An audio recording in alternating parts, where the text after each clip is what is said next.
Right, we shall now insert the power supply into the case. The power supply is mounted to the case using this frame here. To begin with, just slide that frame over the power supply as such.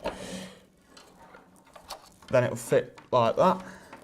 You then lift over this smaller frame here until it rests just like that.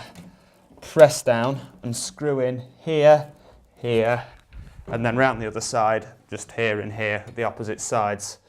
And then that is your power supply inserted.